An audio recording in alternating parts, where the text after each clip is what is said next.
Halloween has always been my favorite holiday. There are a lot of reasons why that is, but I think what it ultimately comes down to is that Halloween offers us a yearly opportunity to experience a darker side of life and explore the unknown. And in that spirit, this month on Mount Molehill, I'll be bringing you guys episodes that focus on the spooky side of things. An elementary school on alert after parents reported seeing two clowns just lurking around the campus. That's audio taken from a story run by ABC 10 News in San Diego, California on October 13th, 2016. Parents reported seeing a man lurking here around campus wearing a clown mask. Now some are worried about the danger this countrywide clown craze might cause. This incident occurred in the midst of the clown panic of the fall of 2016, a sudden surge of frightening clown appearances spread across the United States. These clowns were seen taking photos, lurking in forests, and even scaring children in shopping centers. This wasn't the first time this had happened either. Similar creepy clown sightings had previously taken place in the 1980s, but 2016 marked the most significant and intense scary clown panic to date. The 2016 clowns were mostly harmless.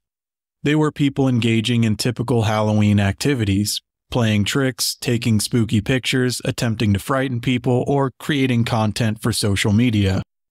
But there were some who took things a little too far. Developing story this morning, police in two Connecticut communities are on high alert because of some threatening posts on social media. Someone is posting threatening photos of creepy clowns on Instagram with messages targeting schools right here in our state. But both types of incidents during the 2016 clown panic, people donning the grease paint and red nose as a way to get into the Halloween spirit, and those who hid behind the visage of a clown for more nefarious purposes, were both relying on the same assumption: that there's something inherently terrifying about clowns. But why? Welcome to Mount Molehill, a place where even the smallest mysteries become mountains. I'm Chris, and this week I'm trying to understand how and why clowns became scary. And I'll be looking at one clown in particular to help me find the answers: Jean-Gaspard Deburau, who in 1836 was tried for the murder of a young man.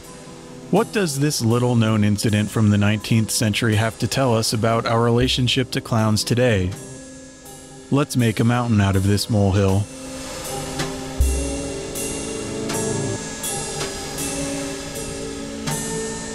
In order to understand how clowns became scary, we have to understand what they were like in the past.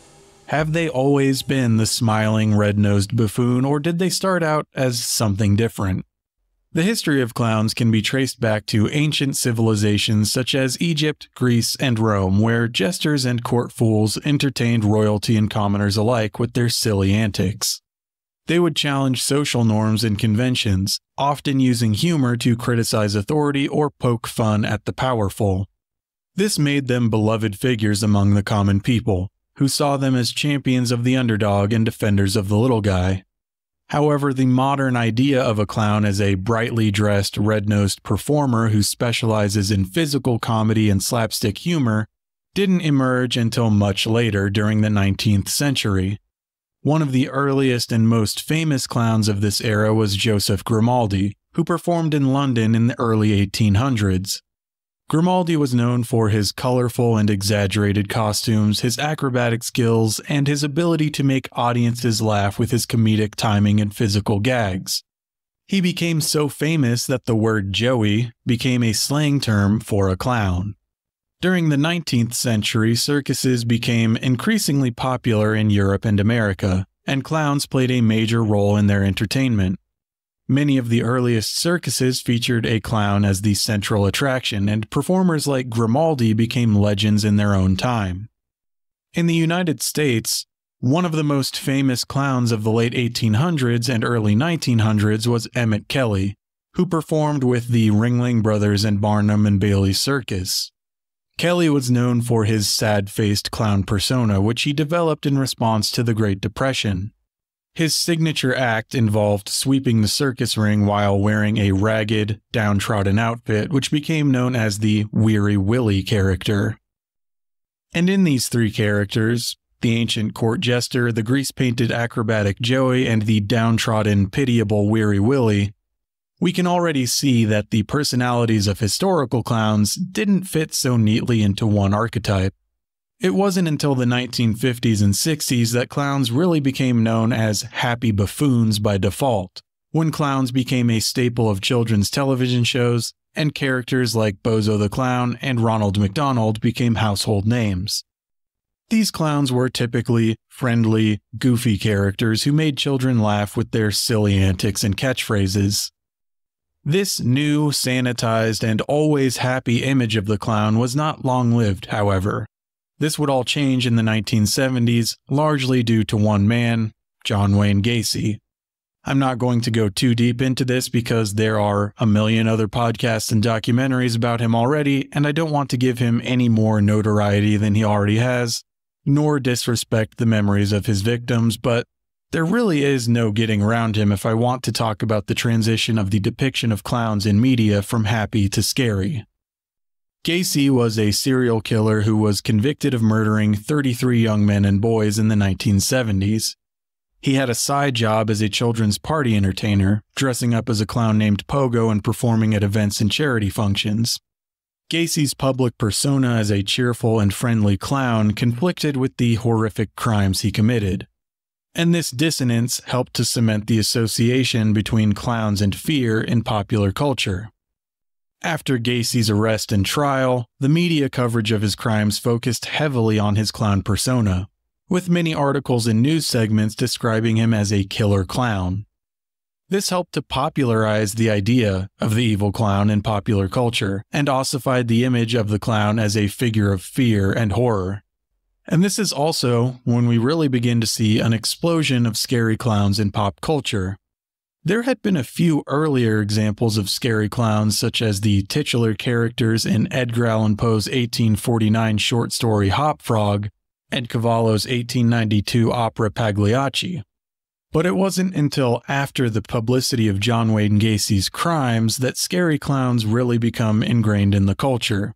Soon after Gacy's arrest in 1978, there were a slew of creepy clowns in media, such as 1982's Poltergeist, Stephen King's 1986 novel, which was adapted into a TV miniseries in 1990, Funland in 1987, Killer Clowns from Outer Space in 1988, Clown House in 1989. The list goes on, and it's a trend that continues to this day. So the answer to how clowns became a thing to be feared seems pretty clear. For most of their history, the personality of the clown was nebulous. They could be many different things and weren't relegated to expressing just one emotion or point of view. That changed in the 1950s and 60s with the growing popularity of clowns as characters in children's media, and then again in the 1970s with the crimes of John Wayne Gacy. And this dichotomy of the clown as either the cheerful fool or the malevolent psychopath is one that persists today. But that doesn't answer the why of it all. There must be a reason that the scary label stuck. There must be something about clowns that makes it easy for us to accept that they are a thing to be feared. Which brings us to the story of Jean-Gaspard Deburau. Jean-Gaspard Deburau was a famous French actor and mime who lived during the 19th century. He was born on July 31st, 1796, in the town of Colosvar, which is now Cluj-Napoca in Romania. His parents were both actors, and he grew up traveling with their theater troupe throughout Europe.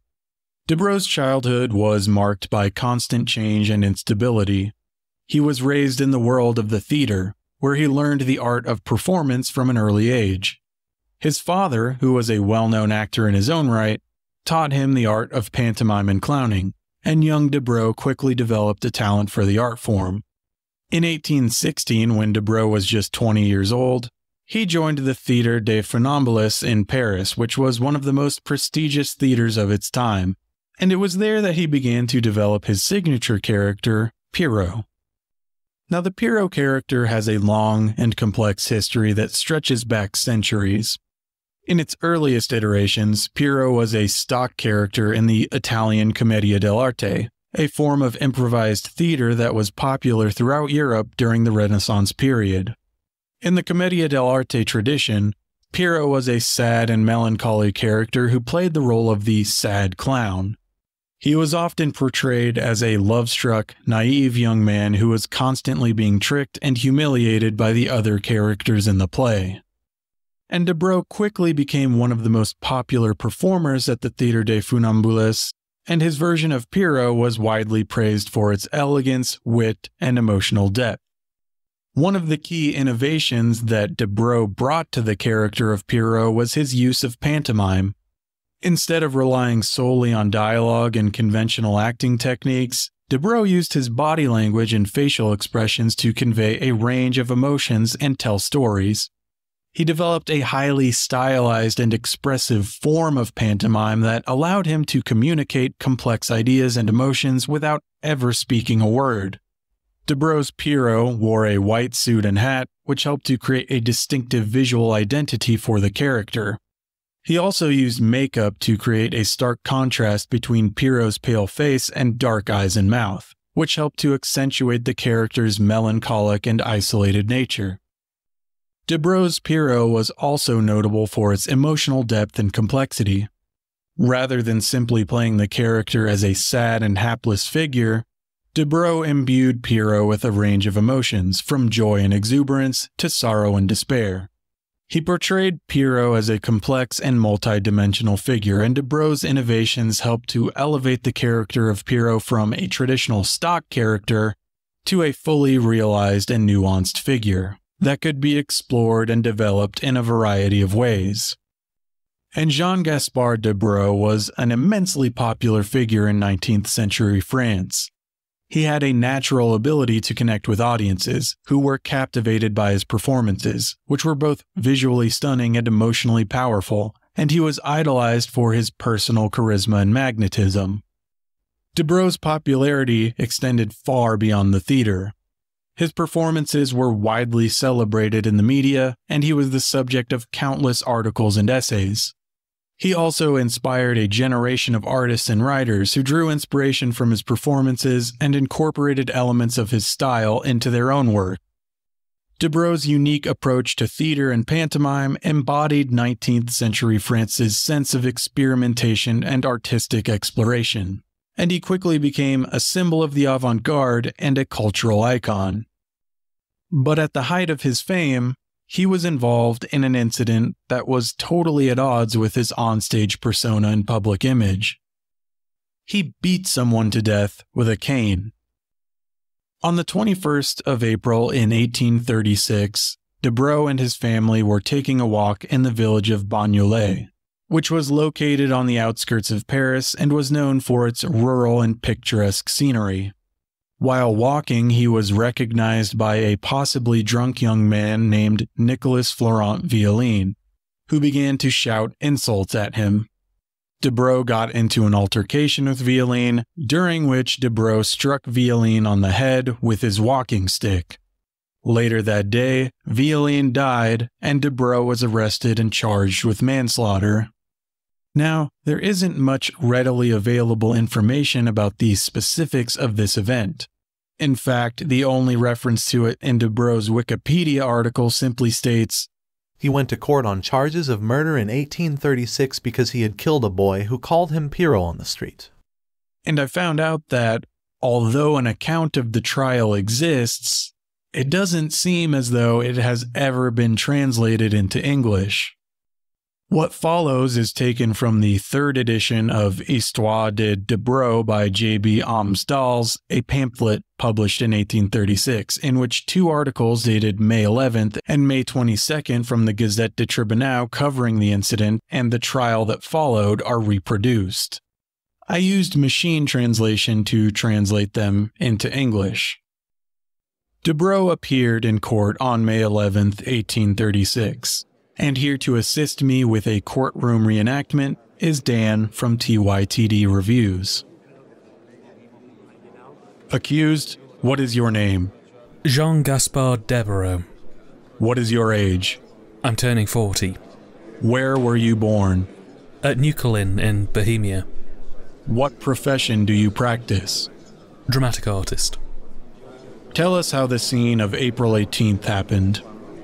I was out walking with my wife and children. We arrived at Romainville near Pré Saint-Gervais, and a young man who was in the company of two other people began to shout, "Ah, here is Pierrot with his Margot, Harley Quinn and Harley Quinnette."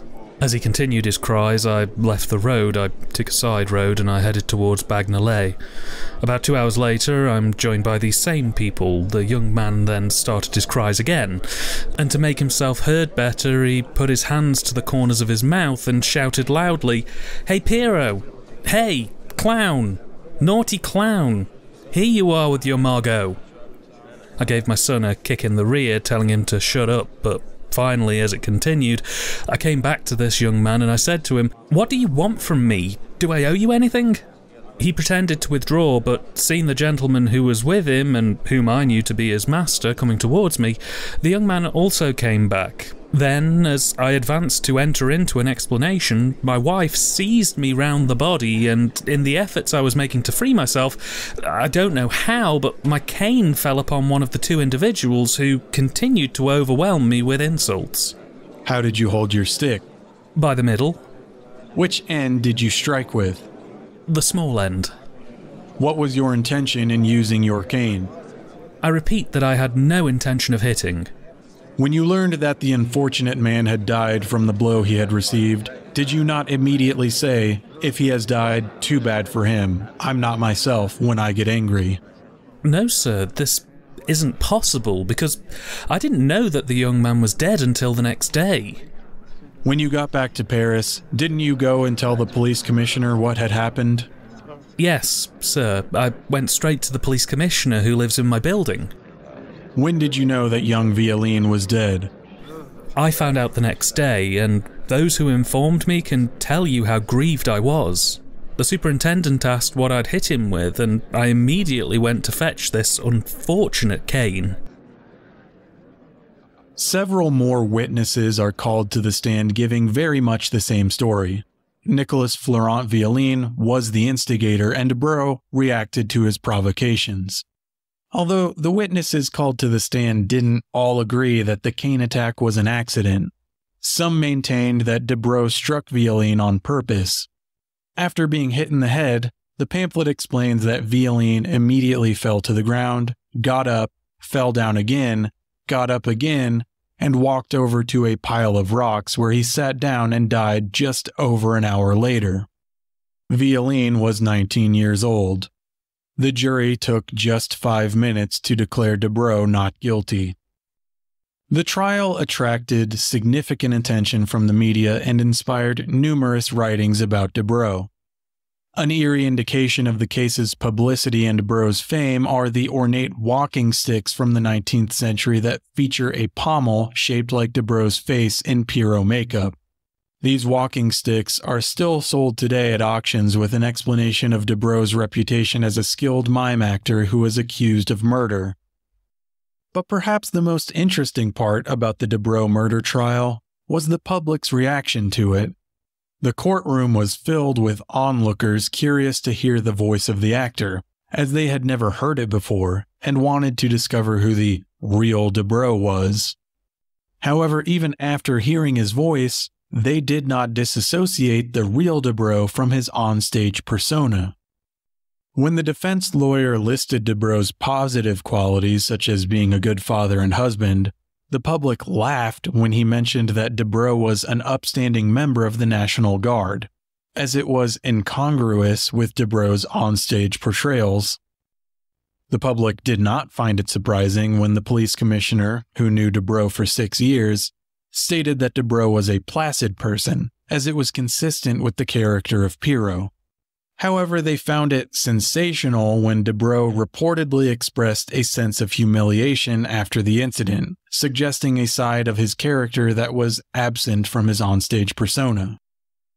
People saw Deburau through the lens of his Pierrot character, which was so integral to his theatrical identity that many could not distinguish it from his real self. The court case did not diminish the sympathy that his audience had for him. In fact, there was a surge of support for him that was evident both in court and on the streets after his acquittal.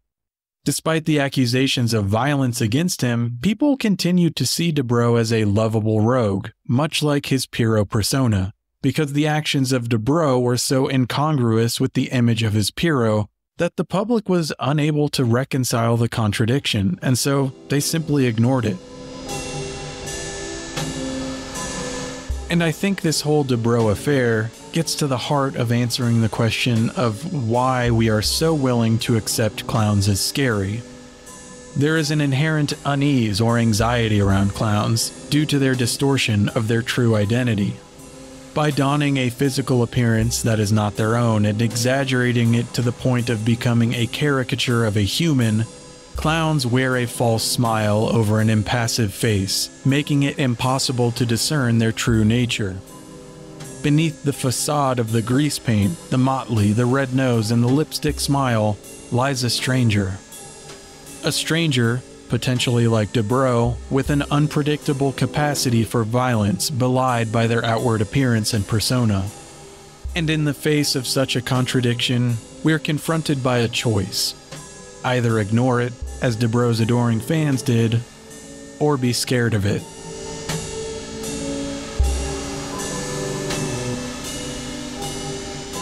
Mount Molehill is written, produced, and edited by me, Chris, with music by myself and Alex Bainter. Special thanks to Dan from TYTD Reviews for providing the voice of Jean-Gaspard Deburau. All other voices featured in this episode apart from my own are computer generated. All of the sources used in this episode can be found in the show notes.